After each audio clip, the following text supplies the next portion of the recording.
Election আসলেই মনে পড়ে তৃণমূলের কাকে কাকে চার্জশিট দিতে হবে।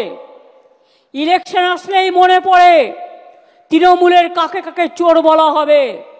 ইলেকশন আসলেই মনে পড়ে তৃণমূলের কে কাকে কাকে জেলে ভরানো হবে।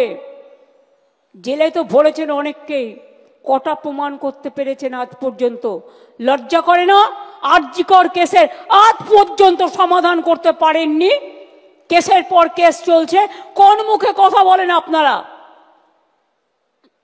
আর বাংলা মনে রাখবেন, একদিকে বিহার, একদিকে ঝাড়খণ্ড, একদিকে উড়িষ্যা, একদিকে আসাম, অন্যদিকে ত্রিপুরা, অন্যদিকে নর্থ ইস্টার্ন, অন্যদিকে ওপার বাংলা।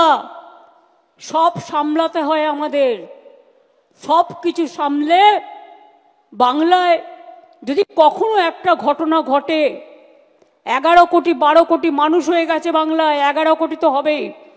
সেন্সাস হলে বুঝতে পারবেন, কারণ 2009-এর সেন্সাসের আজকে প্রায় অনেক বছর পার হয়ে গেছে, এটা কাউন্ট হয়নি।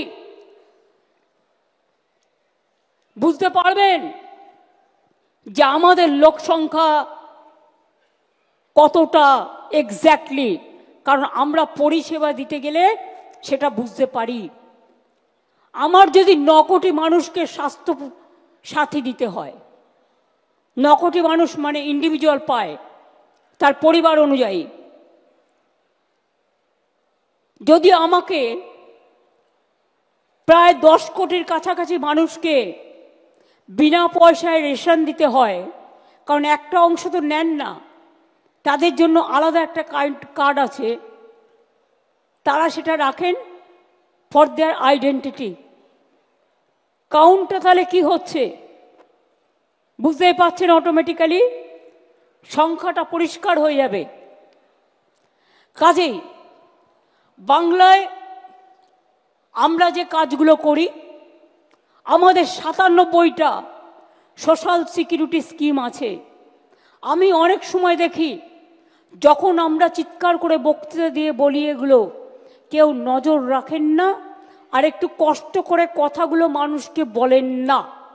এটা ব্যাড হ্যাবিট। মিটিংয়ে আসতে গেলে একটা ডায়েরি সাথে নিয়ে আসতে হয়, অথবা একটা কাগজ, যেটা আমরা বলি সেটা লিখে রাখতে হয়। তার কারণ মনে রাখতে গেলে অনেক সময় ভুলে যেতে পারি আমরা। আমি নিজে যেটা প্রয়োজন সব সময় মোবাইলে নোট করে রাখি, এবং পরে সেটা আমি আমার কাজ হয়ে গেলে আমি সেটাকে ডিলিট করে দিই। এটাই হচ্ছে নিয়ম। সবার ফোনে আমাদের ফোন ট্যাপ করে তৃণমূল কংগ্রেসের লিডারদের, মিথ্যে কেস দেয়, মিথ্যে বদনাম করে, ছলনা করে। ওদের টাকার জোর আছে, ওদের এজেন্সির জোর আছে, ওদের কি জোর নেই বলুন? আমি ইলেকশন কমিশনকে খুব রেসপেক্ট করতাম, এখনো করি। যতদিন রেসপেক্টের জায়গায় থাকবে করব। কিন্তু আপনারা কি জানেন সদ্য ইলেকশন কমিশনার হয়েছেন কে?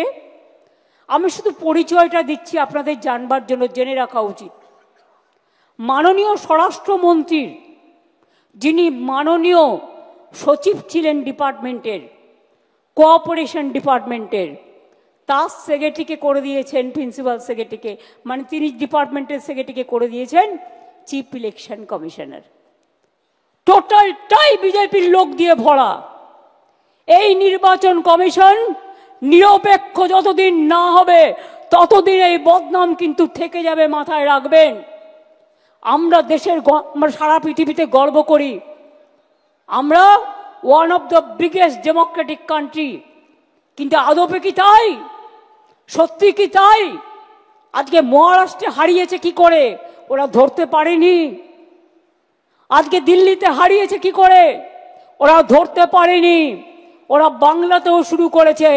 বাংলায় আমরা ধরব এবং যোগ্য জবাব দেব, মাথায় রাখবেন। এটা challenge, it's a challenge. Will you accept that challenge? পেছনে যারা আছেন, গ্যালারিতে যারা আছেন, চারিদিকে আমার বাঁ দিকে, ডান দিকে, লড়বেন, জবাব দেবেন। মনে রাখবেন 2027 থেকে 29-এর মধ্যে বিজেপির ক্ষমতা শেষ। ওরা 2-3 বছর 4 বছর যা করার করবে, 2-3 বছরের বেশি আয়ু ওদের নেই। কাজেই ওদের বিরুদ্ধে যা যা করার, বাংলাকে ওরা টার্গেট করেছে, তার কারণ অন্য কেউ লড়তে পারে না, বাংলা লড়তে পারে। বাংলা সর্বধর্মে বিশ্বাস করে, বাংলা রামকৃষ্ণের দেশ, বাংলা বিবেকানন্দের দেশ, বাংলা নজরুলের দেশ, বাংলা সুভাষচন্দ্রের, বাংলা বিবেকানন্দের, বাংলা বিদ্যাসাগরের, বাংলা রামমোহনের, বাংলা মাতঙ্গিনীর, বাংলা মনে রাখবেন কবিগুরু রবীন্দ্রনাথ ঠাকুর থেকে শুরু করে, নজরুল থেকে শুরু করে সবার।